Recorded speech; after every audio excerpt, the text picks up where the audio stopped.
Ramai riuhnya kota Depok ternyata memiliki sisi lain. Sisi mistis dan misteri yang kuat dengan berbagai cerita. Berikut 4 tempat menu misteri di Depok.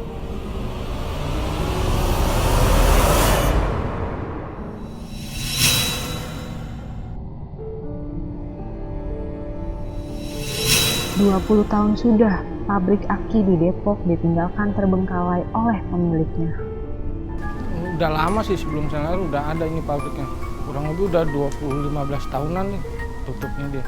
Selama masih aktif, pekerjanya sering mendengar suara-suara kera yang entah dari mana asalnya. Sekarang ini pemiliknya udah meninggal.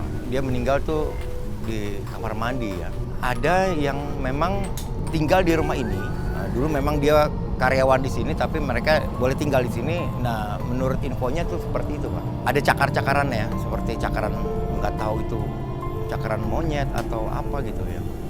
Warga sekitar juga meyakini bahwa hal tersebut berhubungan dengan hal-hal mistis yang dilakukan oleh sang pemilik.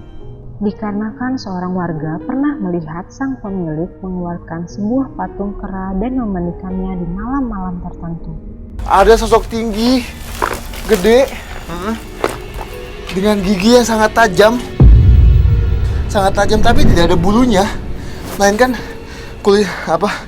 tubuh yang biasa sekali. Tubuh yang biasa, tingginya melebihi batang pohon ini, Mas ya. Nah, pada saat kita menjelaskan sosok monyet di bawah itu, dia muncul di bawah. Tiba-tiba muncul di bawah dan dia langsung naik ke atas. Disangka saya, ini makhluk adalah tuan-tuannya nih monyet yang kita temui. Tapi ini bukan. Dia ini bilang, saya dulunya yang suka menyebabkan kecelakaan di bawah sini, di depan bangunan. Di jalanan depan bangunan ini. Iya. Hingga pada saat pemiliknya meninggal dunia, konon kabarnya bahwa di tubuhnya banyak cakar-cakaran yang mirip cakaran seekor kera. Setelah itu, patung kera pun tidak pernah dimandikan lagi dan membuat para pekerjanya tiba-tiba sakit hingga meninggal dunia. Di lubang ini ada sosok makhluk yang tinggi banget, bahkan panjang, dengan dia mempunyai buntut, gigi yang sangat tajam. Kalau mukanya itu muka kayak monyet.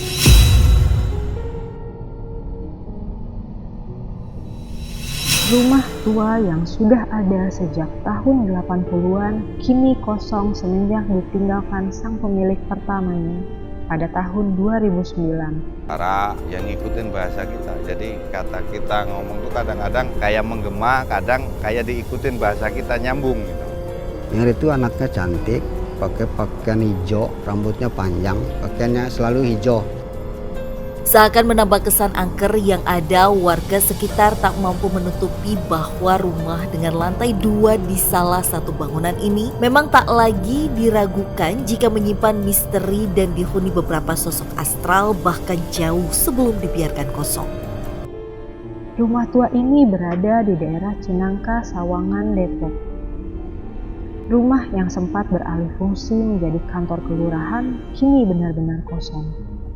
Yang tersisa hanyalah bangunan tua yang menjadi saksi bisu kejadian di masa lampau. Sosok ini memberikan gambaran bahwa dia dari tadi tuh memantau kita. Dia tuh tahu alasan kedatangan kita, alasan kenapa Fasya juga mencari tahu mengenai sosok tersebut.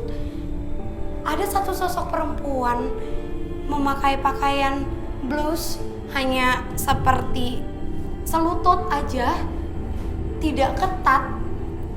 Dia menyender ke belakang sini dan terus-terusan seperti ini, memberikan gambaran Seperti ketakutan. iya. Sebagai kejadian yang pernah terjadi, mitosnya adalah ada sosok yang kerap menyerupai manusia yang mengganggu warga sekitar dan dijuluki sebagai hantu Mary.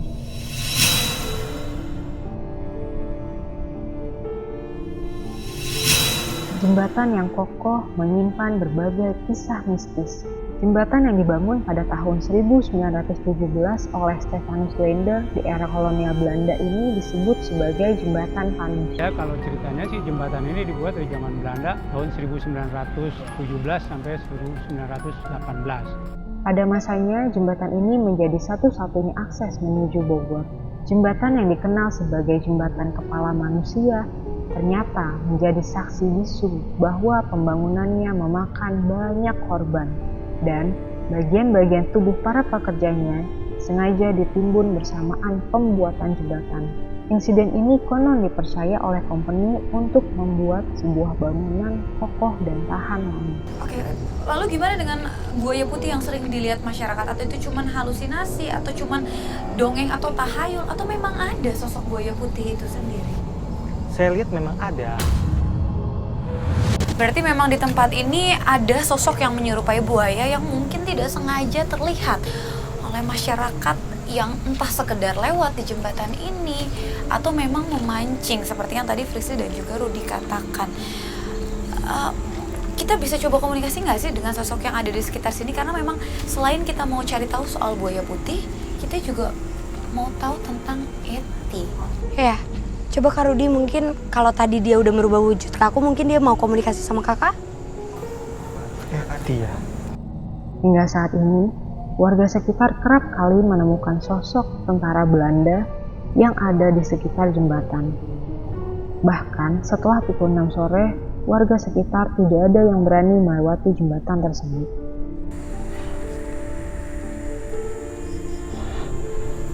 Eti.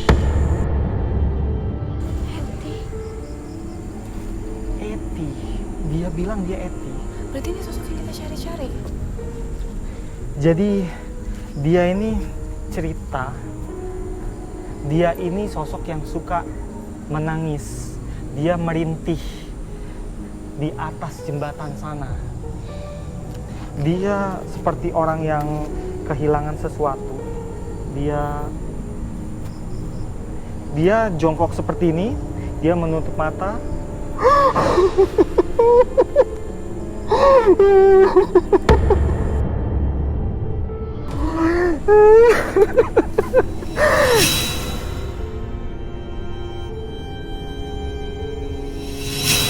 Situ Jati Jajar dulunya berada di tengah-tengah hutan seluas 14 hektar dan kini tersisa 6,5 hektar dengan hutan yang hanya berada di ujung kiri.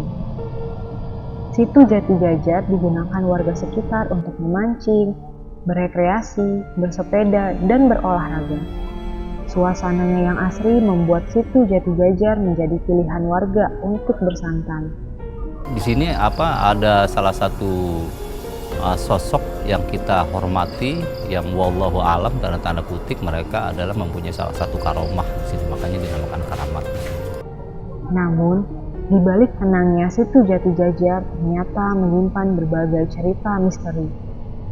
Sebuah hutan keramat yang memiliki sebuah petilasan seorang pejuang. Beliau adalah Raden Panji Wanayasa. Dia bentuknya seperti kakek-kakek, kurus, dan dia menggunakan cawat seperti kain putih yang dililitin di sekitar sini. Dia nggak pakai baju, nggak pakai alas kaki. Dia berjenggot segini jenggotnya, berkumis putih-putih, dan kemudian rambutnya juga putih dan ditutup sama seperti udeng, seperti sorban. Oke.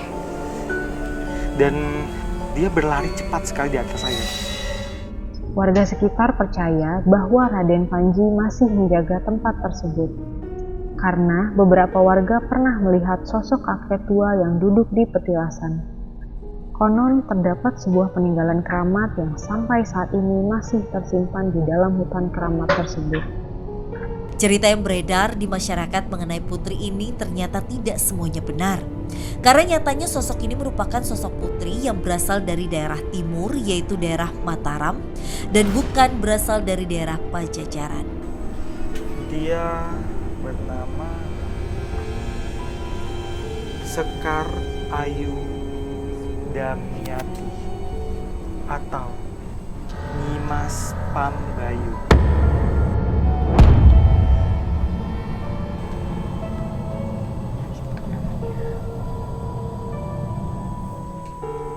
dia penguasa di sini, Rut, yang kamu bilang paling kuat energinya?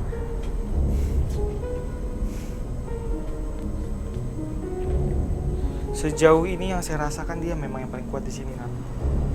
Apa yang biasa dia lakuin di sini, Rut? Apa ini emang tempat tinggalnya dia?